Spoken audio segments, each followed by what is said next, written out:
안녕하십니까? 이 시간에는 황국시대의 하늘에 제사를 올리는 소도와 아리랑 고개에 대해서 말씀을 드리겠습니다. 구을리 한인에 대해 천하 한국의 모든 선인께서 한자리에 모여 하늘에 제를 올리고 이것을 소도 제천이라 했는데, 천하지상의 선인들이 한자리에 모여 단을 쌓고 축원하며 소도의 한가운데에 18층의 나무 단을 쌓고 불을 붙여 그 기운으로 하늘과 땅을 이었다. 그리고 문자가 발달하여 옛 한인의 가르침과 삼신의 교를 가르치고 배우면 이를 남겨줄 수 있게 되었을 때 삼묘산 아래에 서자부를 세웠다. 삼신의 교를 가르치는 세계 최초의 종단이 설립되었다. 인도의 가람이 서기 2000년 전이 일이었다. 한인과 삼신의 도를 배우는 사람들을 서자라 했는데, 지위리 한인대에는 이 서자의 수가 300명이 넘었다고 전한다. 훗날 불교에서 말하는 출가자의 뜻과 비슷하다고 할 수 있는 것이 서자였다. 지금은 이 서자란 단어를 정실부인이 아닌 첩에 얻은 아들의 뜻으로 변해 쓰이지만, 당시의 서자는 우두머리가 될 삼이 뜻이었고, 서는 머리를 의미하는 수의 발음이었다. 수머리는 우두머리라는 한자 서의 뜻은 빛과 같은 의미도 있었다. 훗날 이 자의 풀이가 변해버리면서 서자의 뜻도 다른 것이 되었다.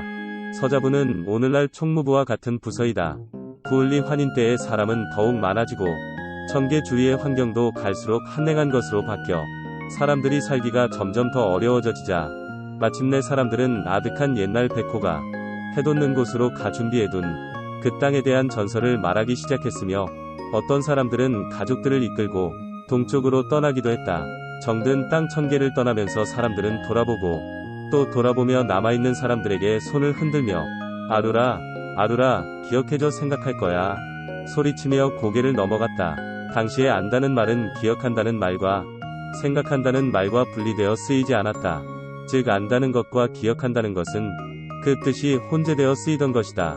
천계에서 천해의 남쪽을 돌아 동방으로 가는 길목에는 까마득히 삼천궁이 보이는 고갯마루가 있었고, 그 고개를 넘으면 환인께서 계신 삼천궁이 더 이상 보이지 않았다. 넘어가면서 마지막 돌아보며 아루라 하고 외치던 그 고개를 사람들은 아루리 기억하리 고개 또는 아르이 고개, 아랑 고개로 불렀다고 한다.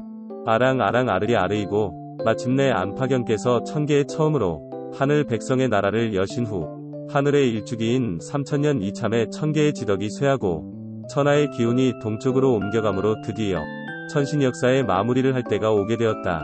인간이 만물의 영장으로 번성하고 생육하여 지상의 주인으로서 부동의 위치를 갖게 되고, 인류에 더 이상 위협이 될 만한 아무것도 없음을 확인한 천재께서는 하나님이 사람의 몸을 빌어 이 땅에 오셔서 인간을 교화하고 보호해줄 시기가 지났음을 아시고, 이제 인간이 스스로 그 길을 갈 수 있도록 천계를 봉할 것을 명했다. 마지막 환인이 되시는 지위리께서 그 대업을 위하여 천계로 가시게 되었다. 이때 천계의 주위에는 사방 200리의 마을들이 있었고, 큰 마을에는 300호가 넘는 집들이 모여 있었는데, 어느덧 혈거라는 운막 생활의 피를 벗고 비록 흙벽돌을 쌓고 지프로 이은 지붕이라 해도 정지와 방들이 나누어진 가옥들을 짓고 살 무렵이었다.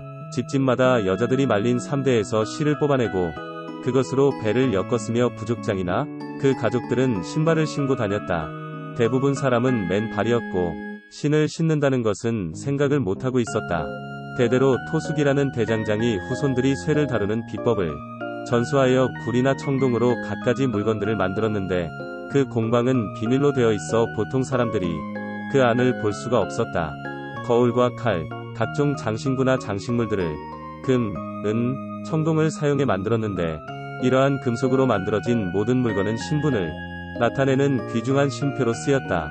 소수의 사람만이 훈련된 말을 가지고 있어 타고 다녔는데, 안장이나 마구 같은 것이 없이 말의 맨 등에 그냥 타고 다녔으며, 3, 4와 5가를 비롯한 지배계층의 사람들이라야 호피나 녹피를 말의 등에 얹고 타고 다닐 수 있었다.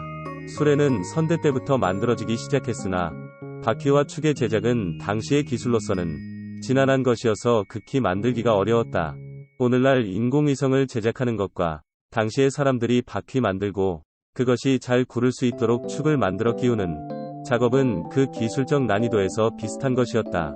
커다란 돌을 돌로 때려 둥근 바퀴로 만드는데 1년이 넘는 시간과 작업이 소요됐고, 바퀴 한가운데를 둥글게 뚫어 꼭 맞는 나무를 끼워 축을 만드는 것은 대부분 연장이 돌이었던 당시에는 엄청난 숙련을 요하는 첨단 기술이었다. 지금까지 금천의 인직국에서 말씀드렸습니다.